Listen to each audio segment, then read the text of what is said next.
Hello વિદ્યાર્થી મિત્રો, આપ સૌનું આપણી આ યુટ્યુબ ચેનલ પર હાર્દિક સ્વાગત છે. આજે હું લઈને આવી છું ધોરણ 7 વિષય અંગ્રેજી યુનિટ 1 વોટરમાં વોકેબ્યુલરી અને સ્પીકિંગનું સંપૂર્ણ સોલ્યુશન. તો ચાલો આપણે આગળ વધીએ. પરંતુ તે પહેલાં જો તમે આપણી આ યુટ્યુબ ચેનલને લાઇક, શેર અને સબસ્ક્રાઈબ ન કરી હોય તો જરૂરથી કરજો.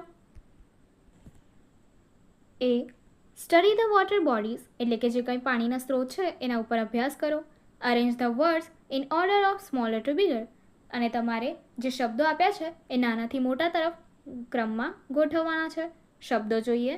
ઓશન સમુદ્ર, રિવર નદી, પોન્ડ એટલે કે જે પાણી ભરાઈને રહે છે તે વિસ્તાર, લેક તળાવ, સ્ટ્રીમ એટલે કે વહેતું પાણી, એન્ડ ફોલ એટલે કે ઝરણું.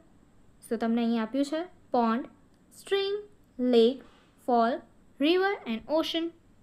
Second, select the appropriate words from the brackets and write below the pictures.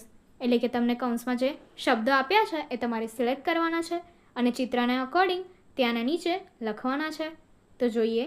Glacier, drought, flood, wet and dry. પહેલા ચિત્ર માટે આપ્યું છે ફ્લડ એટલે કે પૂર.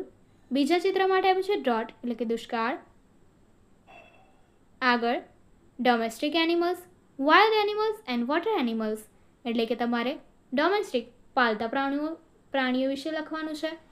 ત્યારબાદ વાઇલ્ડ એનિમલ્સ એટલે કે જંગલી પ્રાણીઓના નામ લખવાના છે અને ત્યારબાદ વોટર એનિમલ્સ એટલે કે પાણીમાં રહેતા જે પ્રાણીઓ છે એમના નામ લખવાના છે.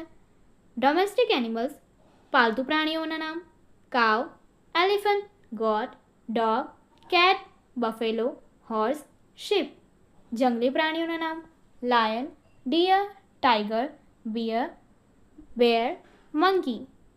વોટર એનિમલ્સ એટલે કે પાણીમાં રહેતા પ્રાણીઓના નામ: dolphin, shark, whale, turtle, octopus, fish, crab.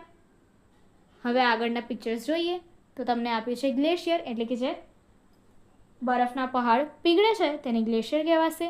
ત્યારબાદ લાસ્ટ વેટ એટલે કે ભીનું. Next classify the animals. તમારે વર્ગીકરણ કરવાનું છે પ્રાણીઓનું જે તમે ઉપર જોઈ ચૂક્યા છો. આગળની એક્ટિવિટી જોવા માટે અહીં આપેલી એન્ડ સ્ક્રીન પર ક્લિક કરો. Thank you.